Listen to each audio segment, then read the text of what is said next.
कुर्ता जिसे आपने बहुत ही चाव से खरीदा है और उसे आपने ज्यादा पहना भी नहीं, एक दो बार पहना, देन उसके बाद में आपने पहना नहीं। लेकिन जब आपने इसे परचेज किया था तब यह आपकी बॉडी के अकॉर्डिंग बिल्कुल परफेक्ट था। लेकिन आफ्टर सम पीरियड बाद में किसी भी रीजन की वजह से अब ये कुर्ता आपको फिट नहीं आता है, तो हमें इस कुर्ते को किसी को देना भी नहीं है और इसे हमें पहनना भी है। देन उस सिचुएशन में क्या करें कि इस कुर्ते को हम रिफिट कर सके, क्योंकि रेडीमेड कुर्ते के अंदर जो मार्जिन होता है वो नए के बराबर होता है। अगर हम सेम फैब्रिक लेने भी जाए मार्केट में तो हमें सेम फैब्रिक नहीं मिल सकता है। तो अब हम इस तरीके की प्रॉब्लम को कैसे सॉल्व आउट करें, तो यहाँ पर मैंने इस प्रॉब्लम को सॉल्व आउट किया है अपने इस वीडियो के माध्यम से। यहाँ पर मेरी एक कस्टमर है, उसका मैंने ये कुर्ता रिफिट करके दिया है। सेम यही प्रॉब्लम उसको भी क्रिएट हुई थी, तो मैंने यहाँ पर उसकी इस प्रॉब्लम को सॉल्व आउट किया है। तो यहाँ पर चलिए जानते हैं किस प्रोसेस से मैंने इस कुर्ते को रिफिट किया है उसकी बॉडी के अकॉर्डिंग। तो यहाँ पर हमारे पास में ये कुर्ता है जो कि मेरे किसी कस्टमर का है और उसे यह कुर्ता उसे वापस से रिफिट चाहिए, क्योंकि उसने इस कुर्ते को एक दो बार ही यूज किया है। तो अब हमारे पास में सबसे बड़ी प्रॉब्लम ये थी कि इस कुर्ते के अंदर इसमें एक्स्ट्रा कोई मार्जिन नहीं था जिसे हम लूज करके उसकी बॉडी के अकॉर्डिंग अब इसे फिट कर सकें। तो यहाँ पर मैंने कुछ ऐसे चेंजेस किए हैं जिसकी वजह से मैंने इस कुर्ते को उसकी बॉडी के अकॉर्डिंग इसे फिट किया है। तो यहाँ पर सबसे पहले आपको इस कुर्ते को पूरा खोल लेना है। यहाँ पर जैसे कि मैंने इसे खोल लिया है, देखिए सिर्फ शोल्डर से नहीं खोला है, मैंने यहाँ पर स्लीव्स इसकी अलग कर ली है और साइड से बिल्कुल जो ओवरलॉक वगैरह थी सब मैंने हटा दी है। स्टिचिंग जो थी इसकी फाइनल वो भी मैंने हटा दी है। इस तरीके से आपको पूरे कुर्ते को खोल लेना है। खोलने के बाद में अच्छे से आयरन कर लेना है। और यहाँ पर देखिए मैंने कुछ काम पहले ही कर लिए थे। ओपन करने के बाद में आयरन कर लिया। आयरन करने के बाद में मैंने आस्तीन कट कर ली। आस्तीन कट करने के दौरान मुझे आइडिया आया कि ये वीडियो आपके लिए बनाना चाहिए। देन मैंने ये वीडियो तब शूट किया है, तो इसलिए मैंने यहाँ पर देखिए आस्तीन को पहले से ही कट कर लिया है। तो यहाँ पर देखिए मैंने क्या किया है कि जो ये कुर्ता है इसकी लेंथ काफ़ी अच्छी खासी थी, तो मैंने इसकी जो लेंथ है उसको मैंने कम कर दिया है। मैंने कस्टमर को बोला कि इसके अंदर हमारे पास में कोई एक्स्ट्रा फैब्रिक नहीं है, देन हमें क्या करना होगा कि इसे आपकी बॉडी के अकॉर्डिंग फिट करने के लिए हमें यहाँ पर एक्स्ट्रा फैब्रिक चाहिए जो कि हमें इसी कुर्ते के अंदर से निकालना होगा। तो इस कुर्ते के अंदर से हमें फैब्रिक निकालने के लिए इसकी लेंथ कम करनी पड़ेगी। जो उसने मुझे लेंथ बताई थी वैसा ही मैंने कट किया है। यहाँ पर सिर्फ फोल्डिंग का मैंने एक्स्ट्रा रखा है और देखिए उसके बाद में जो लेंथ कटिंग करने के बाद में जो हमारे पास में फैब्रिक बचा है कुछ इस तरीके का, ये हमारे पास में फैब्रिक हमें मिला है। ये देखिए, तो ये फैब्रिक वाली समस्या तो हमारी सॉल्व हो चुकी है। अब इसके बाद में आपको इस तरीके से इसे बिछा लेना है। देखिए ये फ्रंट पार्ट है और ये बैक पार्ट है, दोनों को इस तरीके से बिछाना है। ठीक है, बिछाने के बाद में आपको यहाँ पर एल शेपर लेना है इस तरीके से और यहाँ पर आपको इस तरीके से लाइन ड्रॉ कर लेनी है।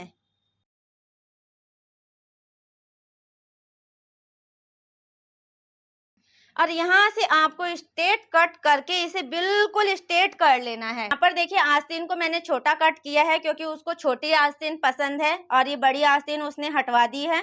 तो यहाँ पर जितनी भी आपको आस्तीन रखनी है उतनी आस्तीन आप यहाँ से इसमें से कट कर लीजिए। तो ये इस तरीके से मैंने पहले ही कट कर ली थी।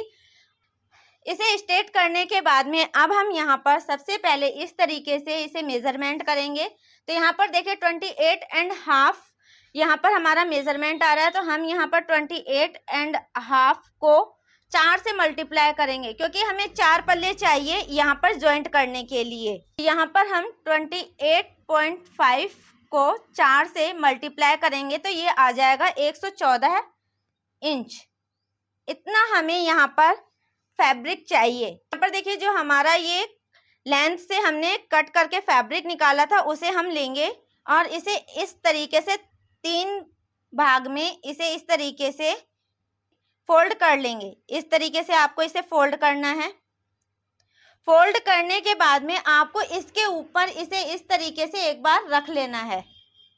ठीक है, इसे रखने के बाद में सबसे पहले आप हिप का मेजरमेंट कर लीजिए क्योंकि सबसे ज़्यादा जो हमारा हिप वाला एरिया होता है वहाँ पर ही हमारा मेजरमेंट ज़्यादा होता है। तो यहाँ पर जो इसकी हिप है वो 38 है, तो +2 करेंगे तो हो जाएगा 40। तो यहाँ पर देखिए 40 हमारा आ रहा है।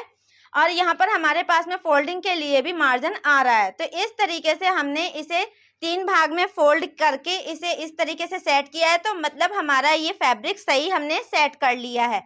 इसके बाद में हम यहाँ पर 114 इंच हमें ये फैब्रिक चाहिए, तो यहाँ पर हम इसे इस तरीके से नापेंगे। तो ये हो गया 19.5, तो हम यहाँ पर 19.5 को मल्टीप्लाई करेंगे 3 से, तो ये आ जाएगा हमारा 58.5। अब इसको हम मल्टीप्लाई करेंगे 2 से, क्योंकि हमारे पास में 2 पार्ट हैं, ये रहा हमारे पास में फैब्रिक, तो इसको हम 2 से मल्टीप्लाई करेंगे तो ये हमारे पास में आता है 117 इंच। तो हम इसे यहाँ से इस तरीके से कट कर लेंगे।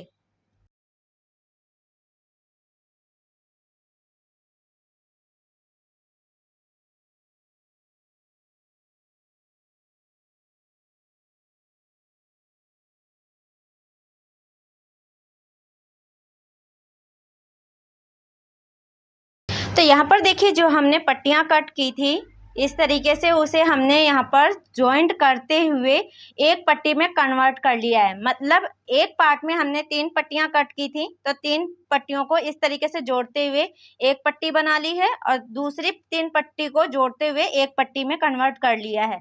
इसके बाद में हमने यहाँ पर इस तरीके से ओवरलॉक कर लिया है। ओवरलॉक हमने देखिए अलग अलग किया है, एक साथ नहीं किया है।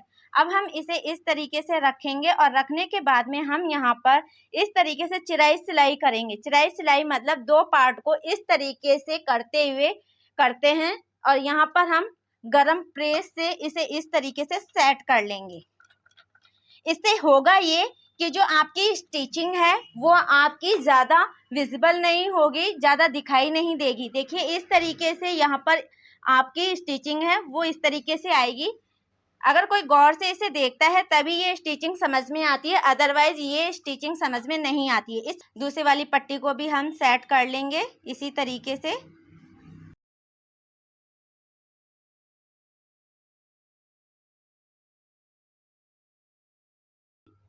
जो हमारा ये कुर्ता है, इस कुर्ते पे हमें ये देखिए ये अंदर वाला पार्ट है और ये बाहर वाला पार्ट है।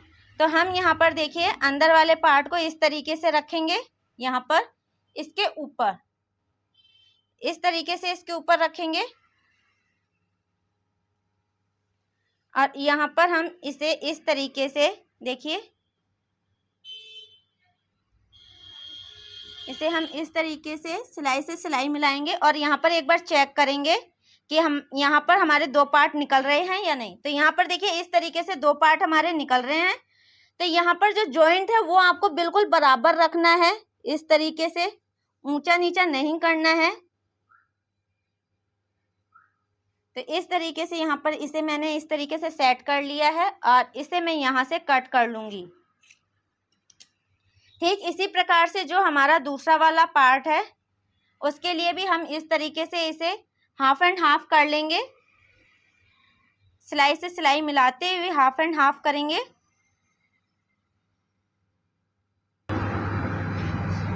तो ये देखिए दूसरे वाले पार्ट को भी हम इस तरीके से कट कर लेंगे। ये हमने कट कर लिया। कट करने के बाद में अब हमारे पास में ये 4 पट्टियां हमारे पास में हमें मिल गई हैं। तो अब इन चारों पट्टियों को हम इसके साथ में स्ट्रेट स्टिच कर लेंगे। तो यहाँ पर देखिए जो हमने पट्टियाँ कट की थी उसे हमने यहाँ पर इस कुर्ते में इस तरीके से स्टिच करते हुए यहाँ पर हमने देखिए चिराई सिलाई कर ली है, प्रेस करके इसे सेट कर लिया है और यहाँ पर देखिए हमने इसे दोबारा बिछा लिया है। यहाँ पर जब हमने इसे बिछाया है तो यहाँ पर देखिए ये सिलाई और ये वाली सिलाई, इन दोनों सिलाई को मिलाते हुए हमने कुर्ते को वापस से बिछा लिया है, सेट कर लिया है। अब इसके बाद में हम यहाँ पर इसका जो मेजरमेंट है वो हम यहाँ पर मार्किंग करेंगे। तो यहाँ पर देखिए आर्मोल भी आपको दोबारा ही कट करने पड़ेंगे, क्योंकि यहाँ पर देखिए जब हमने इसे स्ट्रेट कट किया था तो आर्मोल भी हमारे कट हो गए थे। तो यहाँ पर सबसे पहले इस तरीके से आप आर्मोल की मार्किंग कर लीजिए। यहाँ पर देखिए बैक का जो गला है यहाँ पर तकरीबन 3.5 इंच के आसपास है, 3.5 इंच 4 इंच के आसपास, उसी के हिसाब से आपको यहाँ पे आर्मोल की मार्किंग करनी है, ध्यान रखें। इसके बाद में जो वेस्ट है वो मार्किंग कर लें और जो हिप है वो मार्किंग कर लें। इसके बाद में लाइन ड्रॉ कर लें। इस तरीके से हमने लाइन ड्रॉ कर ली है। अब देखिए यहाँ पर एक चीज़ आपको विशेष ध्यान रखनी है कि जो हमने ये वाली स्टिचिंग देखिए यहाँ पर जो लगाई थी, ये जब हमने पट्टियों को स्टिच किया था तो ये जो स्टिचिंग है वो बिल्कुल इस तरीके से आपकी मिलनी चाहिए। ठीक वाली स्टिचिंग आपको ऊपर की तरफ रखनी है और जो ये वाला प्लेन वाला एरिया है वो आपको नीचे की तरफ रखना है, क्योंकि यहाँ पर जब हम चाक बनाएंगे तो ये वाली स्टिचिंग अगर यहाँ आएगी तो भद्दी लगेगी, तो इसलिए ये वाली स्टिचिंग आपको मिड में ही रखनी है। अब यहाँ पर देखिए जो इसका मेजरमेंट है वो हम लगाएंगे, तो यहाँ पर जो इसकी चेस्ट है उसमें +2 इंच ऐड करते हुए इसका 1/4 लगाएंगे। तो चेस्ट है 36, तो हो गया 2 प्लस किया 38, तो 38 का 1/4 लगाएंगे।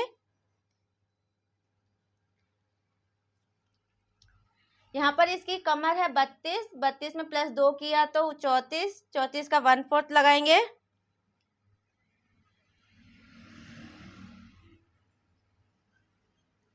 हिप इसकी है 38, 38 में +2 किया तो हो जाएगा 40, 40 का हम 1/4 लगाएंगे। अब यहाँ पर देखिए आपको यहाँ से इस तरीके से लाइन ड्रॉ कर लेनी है और यहाँ पर आपको शोल्डर नाप लेने हैं। ये है 7 इंच, देन हम यहाँ पर 7 इंच का ही मार्किंग करेंगे और यहाँ से ये वाली लाइन हम स्ट्रेट ड्रॉ कर लेंगे, क्योंकि हमें यहाँ पर आर्मोल की शेप देनी है। तो जो हमने यहाँ जो हमारा यहाँ पर आर्मोल है वही मार्किंग हमें यहाँ करनी है। इसे हम इस तरीके से ऊपर मिला लेंगे।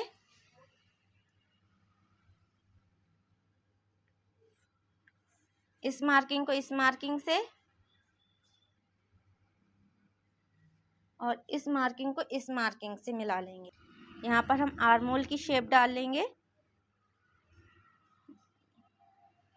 अब यहाँ पर एक चीज आप देखिए, जब आप इस तरीके से दोबारा आर्मोल की शेप डालेंगे तो जो आपके यहाँ पर आस्तीन है, क्योंकि ये रेडीमेड कुर्ती थी पहले की, तो यहाँ पर जो आस्तीन होती है वो कुछ अलग टाइप की कट के आती है। तो यहाँ पर देखिए जो हमने आस्तीन कट की थी तो हमने यहाँ पर शेप दिया था। अब इस शेप के अकॉर्डिंग और इस शेप के अकॉर्डिंग यहाँ पर काफी डिफरेंस है।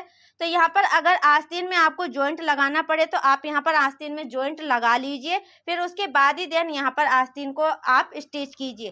तो यहाँ पर मैं इसे इस तरीके से कट कर लूंगी।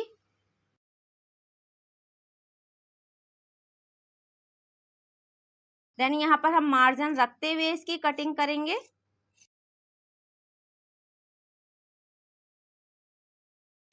यहाँ से हम इस तरीके से कट लगा देंगे। यहाँ पर हम छोटा सा कुटका लगा लेंगे, एक हम कट यहाँ पर लगा देंगे और जो हमने ये मार्किंग की है इस मार्किंग को हम सेकंड वाली साइड में, मतलब दूसरी तरफ साइड में हम इसे ड्रॉ कर लेंगे।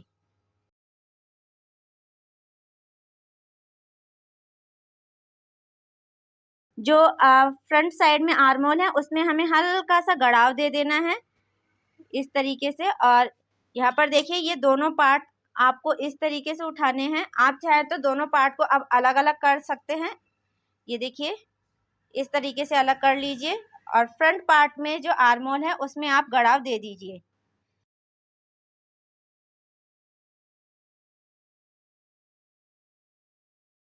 मैंने आस्तीन के अंदर भी यहाँ पर ये देखिए गड़ाव दिया हुआ है।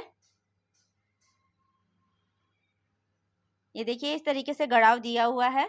तो इस तरीके से हमें अपने कुर्ते की कटिंग कर लेनी है। अब हम इसे जिस तरीके से कुर्ता हम स्टिच करते हैं उसी प्रकार से हम इसे पूरा स्टिच कर लेंगे। तो यहाँ पर देखिए कुर्ते को हमने रीस्टिच कर लिया है। आपको यहाँ पर एक छोटा सा ध्यान रखना है स्टिचिंग के दौरान कि देखिए जो ये हमने जॉइंट लगाया था, तो यहाँ पर देखिए जब आप इसे स्टिच करें तो स्टिच करने के दौरान आप इसे यहाँ से इस तरीके से पक्का कर दें, क्योंकि अगर आप पक्का नहीं करेंगे तो ये सिलाई इस तरीके से खुलती भी जाएगी और जहाँ आपने ये फिटिंग की स्टिचिंग लगाई है वहां तक ही खुल जाएगी, फिर आपको प्रॉब्लम आएगी। तो आप इसे सबसे पहले पक्का कर लें। तो यहाँ पर मैंने कुर्ते में आयरन कर ली है और आयरन करने के बाद में देखिए ये बिल्कुल फिनिश हो चुका है। और यहाँ पर देखिए जो हमारा जॉइंट है वो हमारा जॉइंट यहाँ पर ज्यादा हाईलाइट नहीं हो रहा है। तो इस तरीके से आपका कोई भी कुर्ता है तो आप उसे ऑल्टर कर सकते हैं अगर उसके अंदर लेंथ ज्यादा है तो। तो ये था दोस्तों आज का हमारा एक छोटा सा इंफॉर्मेशनल वीडियोस आपके लिए।